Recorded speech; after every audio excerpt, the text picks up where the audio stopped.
So చాలామంది ఫైబ్రాయిడ్స్తో బాధపడుతుంటారు. అసలు ఈ ఫైబ్రాయిడ్స్ అంటే ఏంటి, వీటి ఇంప్లికేషన్స్ ఏంటో మనం డిస్కస్ చేద్దాం.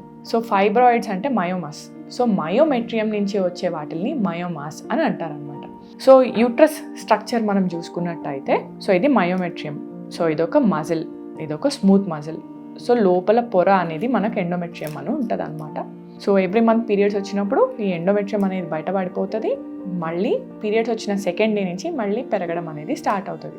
సో ఎండోమెట్రియం గ్రోత్ అనేది ఈస్ట్రోజన్ అనే హార్మోన్ మీద డిపెండ్ అయి ఉంటుంది. అలానే మన మజిల్ హెల్త్, సో యూట్రస్ యొక్క మజిల్ హెల్త్ కూడా ఈస్ట్రోజన్ మీద డిపెండ్ అయి ఉంటుంది. సో ఎవరికైతే బాడీలో హైపర్ ఈస్ట్రోజనిస్ కండిషన్స్ ఉంటాయో సో వాళ్ళకి ఈ మజిల్ అనేది రౌండ్గా చిన్న చిన్న ఆనియన్స్ లాగా తయారవుతూ ఉంటుంది. సో లేయర్ బై లేయర్ అనేది పెరుగుతూ ఉంటుంది అనమాట. సో ఈ ఫైబ్రాయిడ్ అనేది ఎక్కడన్నా ఉండొచ్చు. సో ఫైబ్రాయిడ్ ప్లేస్మెంట్స్ గురించి మనం డిస్కస్ చేద్దాం. సో ఫైబ్రాయిడ్ అనేది ఇంట్రామ్యూరల్ ఫైబ్రాయిడ్స్ అని అంటారనమాట.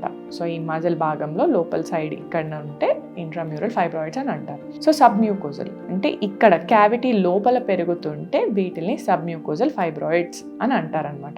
యూట్రస్ బయట ఇక్కడ పెరుగుతున్నాయి అనుకోండి, సబ్సీరోజల్ అంటే సీరోజా పైన ఇక్కడ పెరుగుతుంటే బయట out side of the uterus అంటే సబ్సీరోజల్ అని అంటారనమాట.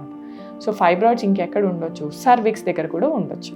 సో సర్వైకల్ ఫైబ్రాయిడ్స్ ఈ ప్లేస్లో ఉంటాయి. అలానే చిన్న చిన్న ఫైబ్రాయిడ్స్ కూడా ఉంటాయి, అవి ఇక్కడ ఉంటాయి, కార్నోల్ ఎండ్లో ఉంటాయి అనమాట. సో కార్నోవా అంటే ట్యూబల్ ఓపెనింగ్ ఏరియా అనమాట. ఇక్కడ కూడా మనకు ఫైబ్రాయిడ్స్ అనేది ఉండొచ్చు. ఈ ఫైబ్రాయిడ్స్ ఉంటే అసలు ప్రాబ్లం ఏంటి? సో ఫస్ట్ చాలా మందికి ఫైబ్రాయిడ్స్ ఉన్న న్యాచురల్గా ప్రెగ్నెన్సీ వస్తుంది, డెలివరీ కూడా అయిపోతుంది. ఫైబ్రాయిడ్స్ అనేటివి మన యూట్రస్ ప్రెగ్నెన్సీలో పెరిగేటప్పుడు ఫైబ్రాయిడ్స్ కూడా ఫ్లాటన్ అయిపోతాయి.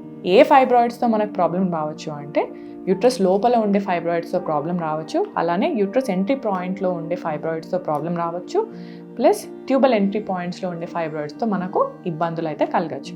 సో ఇవి కాకుండా డెలివరీ అయిపోయింది, సో 35 years 40 yearsకి మనకు విపరీతంగా బ్లీడింగ్ అవుతుంది, పెయిన్ వస్తుంది బ్లీడింగ్ అయ్యేటప్పుడు.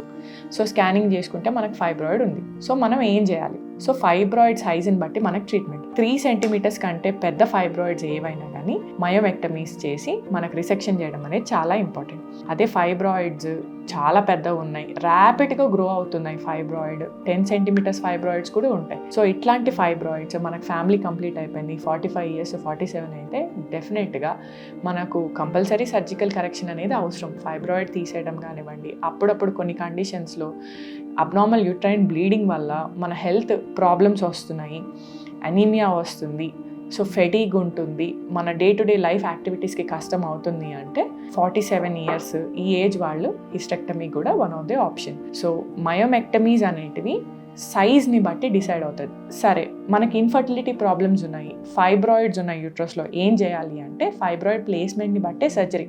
అన్ని ఫైబ్రాయిడ్స్ తీసేయాల్సిన అవసరం లేదు. ట్యూబల్ ఎంట్రీ దగ్గర ఉన్న, మనకు యూట్రస్ ఎంట్రీ సర్విక్స్ దగ్గర ఉన్న, బేబీ పెరిగే ప్లేస్లో ఉన్న ఫైబ్రాయిడ్ రిమూవల్ అవసరం.